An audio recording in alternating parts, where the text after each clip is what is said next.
विश्व के लिए भी और देश के लिए भी, साथ ही छत्तीसगढ़ के लिए भी इसने बड़ी चुनौती के रूप में हमारे सबके जीवन को बदल सा दिया है। कोरोना अब हमारे बीच में रहने वाला है। ये लगभग विश्व में सब, देश में सब और हम सब छत्तीसगढ़ में भी मान के चल रहे हैं कि आने वाले महीनों में हमको कोरोना के साथ जीना सीखना है। एक, अभी तक इसके उपचार के लिए कोई दवाई नहीं बन पाई है, कोई वैक्सीन नहीं बन पाई है। जितनी भी बातें हो रही हैं, चाहे वो प्लाज्मा टेस्टिंग की हो, चाहे हाइड्रोक्सी क्लोरोक्विन की हो, या अन्य दवाइयों के माध्यम से कुछ राहत पहुंचाने की हो, ये सिर्फ अनुमान है, एक कंजेक्चर है। लोग प्रयास कर रहे हैं, किसी तलाश में हैं कोई उपचार मिल जाए, लेकिन सच्चाई यही है कि अभी तक कोरोना के संबंध में कोई भी दवाई का उपचार नहीं मिला है, कोई उपचार दवाई के माध्यम से नहीं मिला है। इन परिस्थितियों में ये भी एक सत्य है कि हम पूरा जीवन तो लॉकडाउन में नहीं रह सकते। 40 दिन का लॉकडाउन घोषित हुआ है देश में। आगे कुछ दिनों के लिए होगा कि नहीं, ये हमको 3 तारीख को पता चल जाएगा। हवाई जहाज से यात्राएं, रेल से यात्राएं, बसों से यात्राएं एक राज्य से दूसरे राज्य में ये रुकी हुई हैं और इनके संदर्भ में गंभीर चिंतन और लोगों की सोच कि अभी शायद समय नहीं आया हो कि इन यात्राओं को एकाएक खोल दिया जाए। हवाई यात्राओं को अगर फेज्ड मैनर में खोला जाता है, कहीं पर 10 फ्लाइट आ रही हो तो आप 2 फ्लाइट अलाउ कर दो। सैलानी हैं, हमारे टूरिस्ट हैं, या शादी ब्याह में बड़े ग्रुप में जा रहे हैं, बिजनेस पर्सन्स हैं, बड़े ग्रुप में जा रहे हो, तो बहुत सारा काम वीडियो कॉन्फ्रेंसिंग से हो सकता है बिजनेस सेक्टर में। और इलाज के लिए या अन्य किसी कारण से कोई कहीं रह गया हो और दूसरी जगह घर वापस ना आ सका हो, इनके उपयोग के लिए हवाई जहाज अलाउ करेंगे कि नहीं, कब से अलाउ करेंगे, इस पे विचार हो सकता है। लेकिन ट्रेन से आना जाना ये अभी भी बड़ी चिंता का विषय है। बसों से एक राज्य से दूसरे राज्य में आना जाना ये बड़ी चिंता का विषय है। और आज के ही प्रेस वीडियो कॉन्फ्रेंसिंग में प्रधानमंत्री जी के साथ मुख्यमंत्री जी छत्तीसगढ़ के, उनके साथ मैं भी उपस्थित था, और गुजरात के मुख्यमंत्री जी ने स्पष्ट कहा कि हम सहमत नहीं है कि अभी अंतर्राज्यीय आवागमन खोला जाए, ये अभी नहीं खोला जाना चाहिए। तो कई मुख्यमंत्री अभी सीमाओं के बाहर से, राज्य की सीमाओं के बाहर से आने जाने की व्यवस्था ओपन करने के लिए तैयार नहीं है। जो हमारे बंधु रिश्तेदार किन्हीं कारणों से दूसरे शहरों में रुक गए हैं, क्या उनको हम वापस ला सकते हैं? ये आना जाना नहीं, क्या हम उनको वापस ला सकते हैं? बहुत सारे मजदूर काम के लिए गए हैं, क्या हम उनको वापस अपने राज्यों में ला सकते हैं? अन्य राज्यों के दूसरे राज्य में है मजदूर, वो एक बारगी के लिए वापस जाने के लिए व्यवस्था हो सकती है क्या? इस पे विचार हो रहा है और इसमें भी बहुत गंभीरता से स्थिति नियंत्रण के बाहर न चला जाए, एकाएक कोई भीड़ हो जाए और लाखों लोग एक जगह से दूसरी जगह यात्रा करने लगे तो कोरोना का संक्रमण फैल सकता है। बहुत योजनाबद्ध तरीके से इसमें अगर विचार किया जाता है तो इसमें राज्य सरकारें चिंतन कर सकती हैं, लेकिन एकदम से खोल देना कि आने वाले दिनों में 3 तारीख के बाद अब मैं छत्तीसगढ़ से दिल्ली आ सकता हूं, दिल्ली से तमिलनाडु जा सकता हूं, तमिलनाडु से गुजरात जा सकता हूं, गुजरात से बंगाल जा सकता हूं, अभी शायद वो समय नहीं आया है। अपने प्रांत के लोग जो एक तरह से फंस गए हैं उनको वापस लेना हो तो हो सकता है। स्वास्थ्य विभाग की तरफ से हर राज्य में जो काम होना चाहिए वो टेस्टिंग, ज्यादा से ज्यादा हम टेस्टिंग कर सकें। RT-PCR जो पद्धति है ये अभी तक की सर्वश्रेष्ठ पद्धति है जिसमें 98-99% रिजल्ट सही पाया जा रहा है। आप पॉजिटिव हैं तो पॉजिटिव बताएगा, नेगेटिव हैं तो नेगेटिव बताएगा। इसके साथ साथ और इसमें जो पूल टेस्टिंग की व्यवस्था हुई है उसकी क्षमताएं बढ़ी हैं एक लेबोरेटरी की, एक दिन में कितने टेस्ट कर सकते हैं। रैपिड टेस्टिंग किट की भी चर्चा हो रही है जिसमें अभी हमने देखा कि कुछ विवाद भी हुए थे। आज ही सुप्रीम कोर्ट में एक मामला गया था और उसमें भी ये बात आई कि केंद्र सरकार ने भी जिस माध्यम से खरीदी की तो महंगी खरीदी हो गई। जो वास्तविक दाम होना चाहिए था उससे ज्यादा दाम पे, क्योंकि बीच में 2 इंटरमीडियरी आ गए, तो अंततः जिसने सप्लाई किया वो वास्तविक दर से 1.5 दुगना देश को पड़ गया। तो ऐसी भी स्थितियां ना बने और जायज मान्यता प्राप्त रैपिड टेस्टिंग किट का भी इस्तेमाल करके हम सर्विलेंस कर सकें, इस दिशा में भी हमको आने वाले समय में काम करने की जरूरत है। सबसे ज्यादा जरूरत फिजिकल डिस्टेंसिंग, अब सोशल डिस्टेंसिंग छोड़ के हमको फिजिकल डिस्टेंसिंग की बात करनी चाहिए कि 1 मीटर नहीं 2 मीटर, कम से कम 2 मीटर की दूरी बना के हम आने वाले समय में, क्योंकि कोरोना हमारे बीच में रहेगा, हम कोरोना से नहीं भाग सकते, कोरोना हमको छोड़ने वाला नहीं। इस परिस्थिति में हमको अगर जीवन जीना है तो एक जीवन शैली, एक पद्धति हमको बदल के अपनानी पड़ेगी और उसमें ये दूरी बना के चलना जब हम बाहर जाएंगे ये बहुत जरूरी है। पहले 1 मीटर की बात होती थी, अब 2 मीटर की बात होगी। तब आप मानिए कि हमने अगर ये एहतियात बरता तब लॉकडाउन हटाने का मायने होगा, नहीं तो स्थिति नियंत्रण के बाहर चली जाएगी। मास्क पहन के निकलना ये अनिवार्य हमारे जीवन शैली का हिस्सा आने वाले महीनों के लिए, ये 1 हफ्ता, 3 हफ्ता, 10 हफ्ता की बात नहीं, आने वाले महीनों के लिए ये हमारे जीवन शैली का हिस्सा बनेगा और बनाना है हमको। ये ऐसी जीवन शैली में, जीवन पद्धति में, आदत में हमको जगह देनी पड़ेगी। हाथ धोने जैसी सरल क्रिया, दिन में कम से कम 4 बार 5 बार साबुन से हम 20 सेकंड तक हाथ धोएं, ये अनिवार्य हमारे जीवन का एक हिस्सा हमको बनाना होगा। क्योंकि कहीं भी हमने किसी सरफेस को छुआ, किसी भी वस्तु को हमने छुआ जिसका किसी और ने इस्तेमाल किया होगा और उसमें कोरोना के अंग कहीं छींकने से या खांसने से या बात करते समय थूक चला गया, उससे अगर हमारे हाथ में आ गया और हमने आंख, नाक और मुंह को छुआ तो हम कोरोना से ग्रसित हो सकते हैं। इसलिए हाथ धोना नियमित तौर पे दिन में कम से कम 4 या 5 बार और 20 सेकंड के लिए, 20 सेकंड कोई छोटा समय नहीं होता। मैंने घड़ी देख के अपना स्टॉप वॉच चालू करके अपने मोबाइल से जब मैंने देखा कि 20 सेकंड कितना होता है, तो पहले मैं नहीं समझता कि हम लोग 3 सेकंड से ज्यादा हाथ धोते थे। साबुन लगाया, तेल निकला, मसाला निकला और हमने हाथ मान लिया कि हमने धो दिया है। लेकिन 20 सेकंड तक अगर हम साबुन से हाथ धोते हैं तो कोरोना का वायरस जिस चर्बी के परत में जीता है वो चर्बी गल जाती है और कोरोना का वायरस मर जाता है। यही सैनिटाइजर में होता है कि जो अल्कोहल है, 70% कंटेंट अल्कोहल का आप इस्तेमाल करते हो सैनिटाइजर में, तो चर्बी को गला देता है और कोरोना का वायरस फिर मर जाता है। तो आने वाले समय के लिए हम तैयार होके अगर जीवन जिएंगे तो कोरोना, जिसको आज प्रधानमंत्री जी ने कहा कि जून जुलाई में ये पीक करेगा फिर हमारे देश में, और उसके लिए हमको तैयार रहना है। एक आकलन था अप्रैल के आखिरी और मई के फर्स्ट वीक में, अभी बात आ रही है जून जुलाई में, कुछ लोग कह रहे हैं कि तीसरा स्पाइक फिर आ सकता है नवंबर दिसंबर में। तो ये ऐसा है कोरोना की सच्चाई कि ये हमारे बीच में है, ये जाने वाला नहीं है। कैसे हम अपने को बचा के हम जीवन जी सकते हैं, काम कर सकते हैं, घर के बाहर भी जा सकते हैं, ऐसा सीख के हमको काम करना है। आईसीएमआर ने चाइनीज रैपिड टेस्टिंग किट की असफलता देखते हुए किट पे रोक लगाई।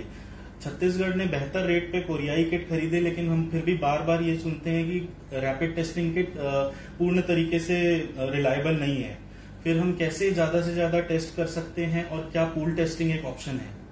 पूल टेस्टिंग निसंदेह एक ऑप्शन है।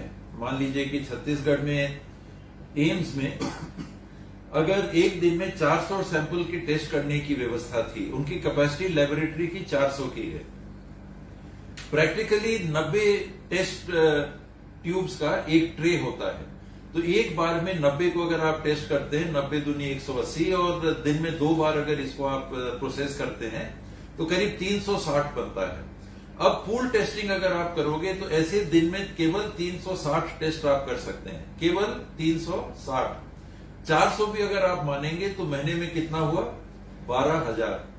छत्तीसगढ़ जैसे जगह में हम सोच रहे हैं कितना हमको टेस्ट करना चाहिए, 1.5 लाख, 2 लाख, 3 लाख, ऑप्टिमम अगर जाएंगे तो 3 लाख। 3 लाख टेस्ट अगर हमको करना है और एक दिन में हम अगर 2,000 टेस्ट कर सकते हैं तो 150 दिन लगेंगे, 6 महीने लगेंगे टेस्टिंग करने में, और इतने ज्यादा समय में टेस्टिंग करने का कोई मायने नहीं रह जाएगा। इसलिए रैपिड टेस्टिंग किट है। रैपिड टेस्टिंग किट को आईसीएमआर ने मना नहीं किया है।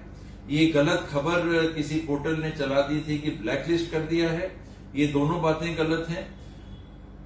आईसीएमआर ने मान्यता प्राप्त कंपनियों के बैच नंबर ऑनलाइन घोषित कर रखे हैं। आप भी चाहें तो आप ऑनलाइन जाके आईसीएमआर के साइट पे जान सकते हैं कि आज के दिन में कौन कौन सी कंपनियां आईसीएमआर से मान्यता प्राप्त हैं। उन कंपनियों के रैपिड टेस्टिंग किट को खरीद के उचित दाम पे राज्य सरकारें अगर इस्तेमाल करती हैं तो वो अच्छा सर्वेलेंस टूल है। ये आरटीपीसीआर पद्धति का टेस्ट नहीं है।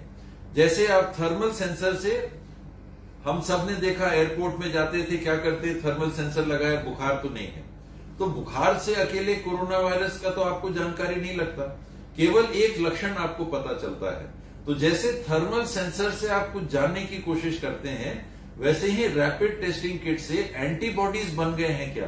कभी आपको कोरोना था, आप अपने से ठीक हो गए हैं, आपके शरीर में जो एंटीबॉडीज हैं उन्होंने कोरोना को मार दिया है कोरोना को, तो एंटीबॉडीज आपके शरीर में अगर बन गए हैं तो ये रैपिड टेस्टिंग किट बता देगा कि किसी समय आपको कोरोना था, और कोरोना के संक्रमण के 7 दिन बाद अगर आप टेस्ट करते हो तो उसमें इम्यूनोग्लोबिन जी और इम्यूनोग्लोबिन एम, ये 2 वस्तुओं की जानकारी मिलती है जो संक्रमण की स्थिति को बताता है।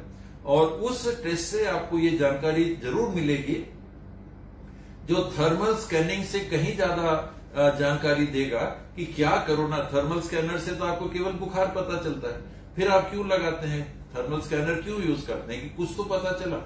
और ज्यादा पता करने का माध्यम रैपिड टेस्टिंग किट है, और छत्तीसगढ़ भी उसका उचित इस्तेमाल करेगा और हम ज्यादा लोगों की जानकारी इसके माध्यम से ले सकेंगे। केंद्र सरकार के आयुष मंत्रालय के पैरेलल ट्रीटमेंट को पीएम मोदी ने एडवाइस किया है, इसके बारे में आप क्या सोचते हैं? ये सिर्फ विटामिन की बातें हैं। देखिए, दुनिया जानता है और मोदी जी भी जानते हैं, प्रधानमंत्री जी के रूप में सारे विशेषज्ञ उनके साथ काम भी करते होंगे बहुत सारे, और सबने उनको भी यही बताया होगा, और वो कहते भी हैं कि अभी तक कोई इलाज कोरोना का नहीं निकला है।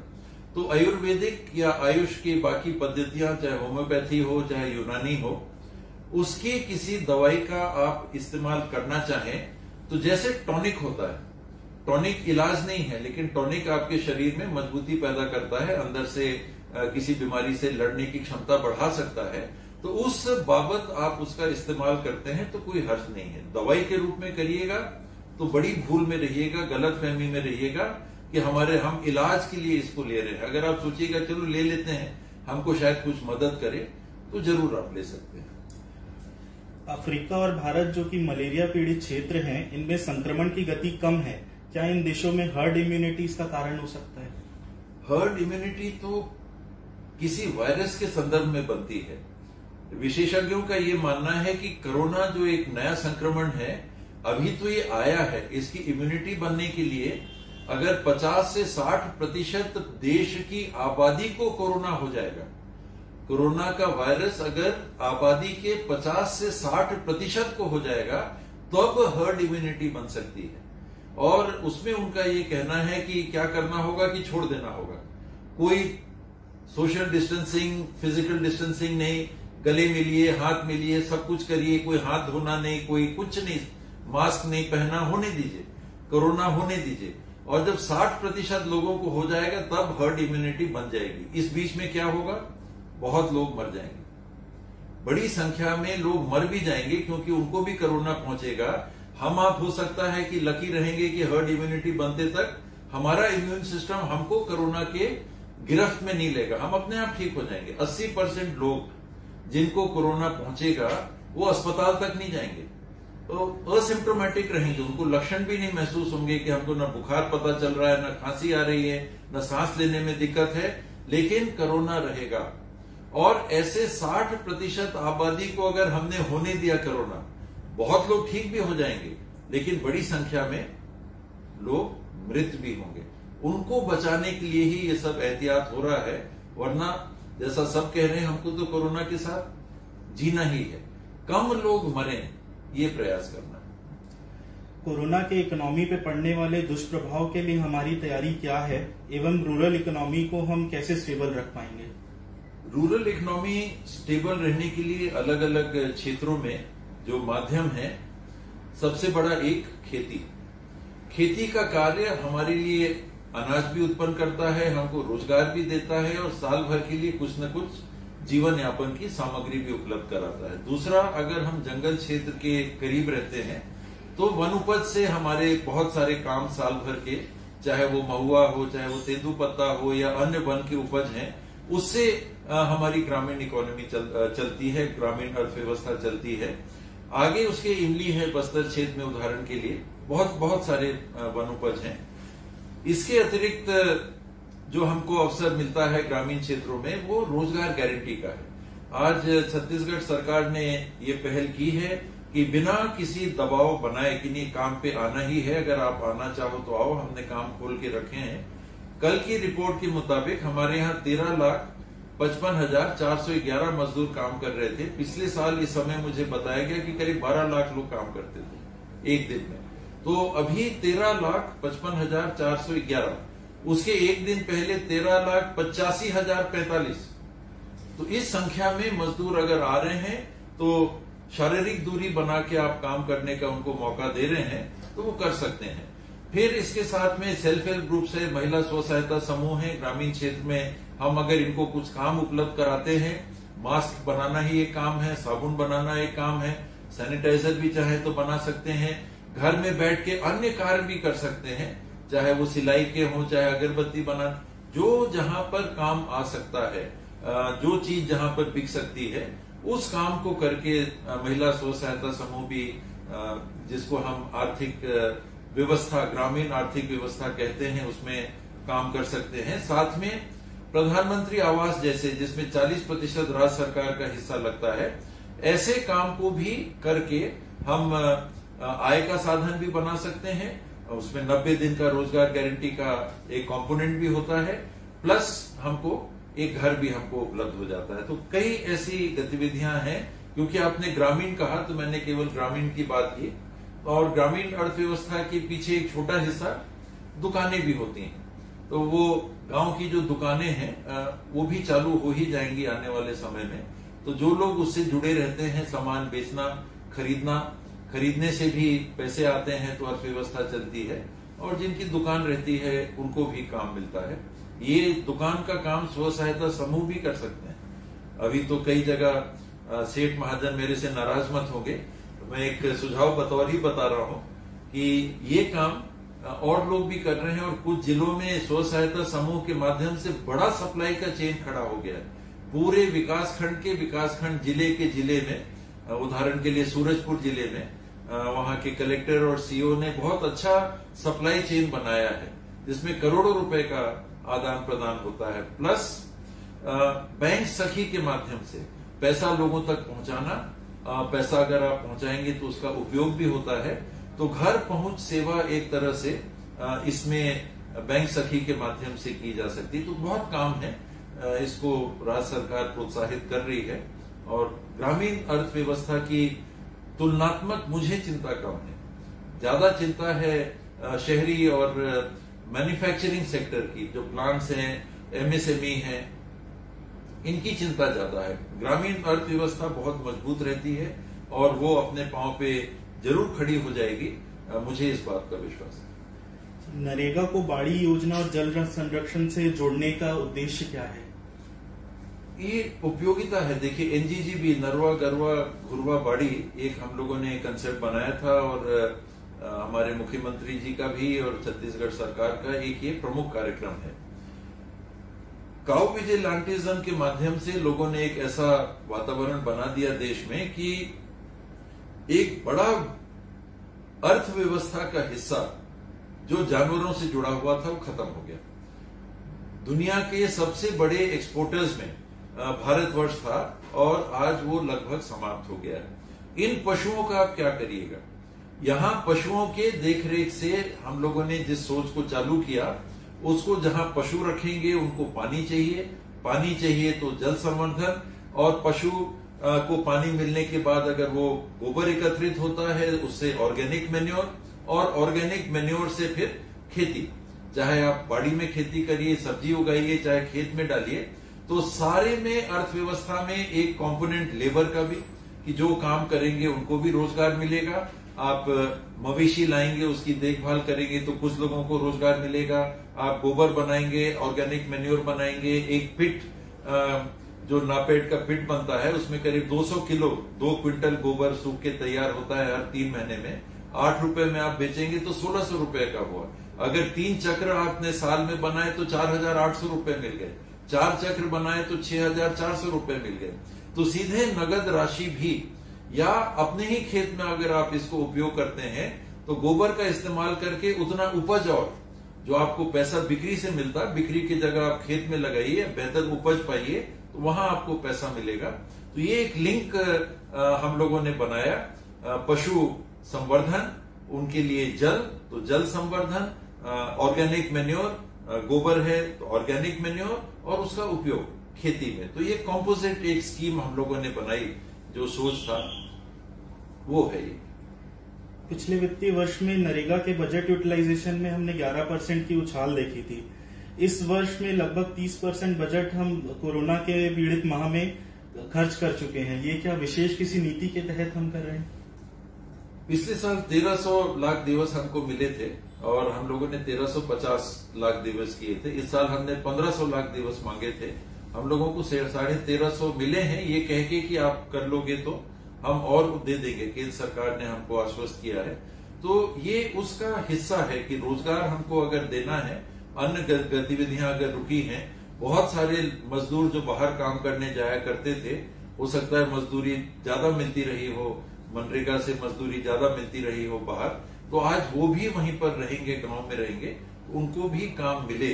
तो स्वाभाविक है कि ये जो लक्ष्य है, गांव के रहने वाले बासिंदों के हाथ में क्रय क्षमता होनी चाहिए, सामान खरीदने का पैसा होना चाहिए, ताकि उनका भी जीवन बेहतर हो और अर्थव्यवस्था में भी उनका सीधा योगदान हो सके। युवा वर्ग को कोरोना से सबसे कम खतरा है। युवाओं के लिए कोई संदेश कि वो कैसे इस लड़ाई में मदद कर सकते हैं एवं समाज कार्य के लिए कैसे आगे आ सकते हैं? मैं तो पहले बधाई कहूंगा कि ये देश भी हमारा दुनिया का सबसे युवा देश है। 26 से 28 साल हमारी औसत उम्र है देश की। तो कोरोना से कम प्रतिशत हमारी देश की आबादी को खतरा है। साथ ही चिंता इस बात की है कि यही हमारे युवा जो मृत्यु तक तो नहीं पहुंचेंगे, लेकिन कोरोना कैरियर्स रहेंगे, और इम्यून सिस्टम जब तक आपका डेवलप होता है तब तक आप दूसरे को कोरोना दे सकते हैं। तो जहां एक तरफ आपका आत्मविश्वास रहे, ये आत्मविश्वास गलती ना करा दे। आपके ही घर में आपको गंभीर स्थिति में कोरोना हो सकता है कि नहीं ले जाएगा, लेकिन आप अगर कैरियर बन गए, आप बाहर गए, कहीं घूमे फिरे, कह रहे हमको तो कुछ नहीं होगा, और आप घर आए और घर में आपने अपने माता को दे दिया, अपने पिता को दे दिया, अपने दादा दादी को दे दिया, उनके लिए ये घातक हो सकता है, क्योंकि उनकी आयु अवस्था में कोरोना का नुकसान कहीं ज्यादा हो सकता है। तो युवा वर्ग मार्गदर्शक बने कि हमारे समाज में एक बड़ी चुनौती आई है।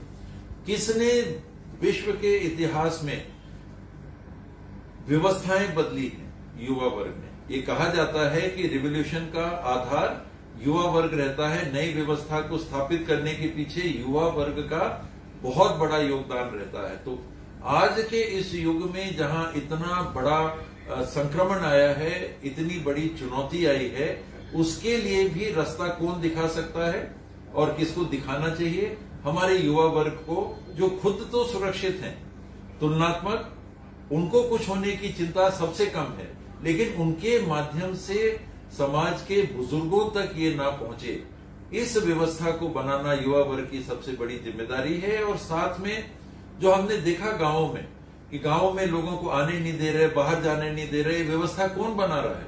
अमूमन युवा। गांव के युवा उठ खड़े हुए हैं और वो व्यवस्थाएं बना रहे हैं, सतर्कता से बना रहे हैं, जागरूकता से बना रहे हैं।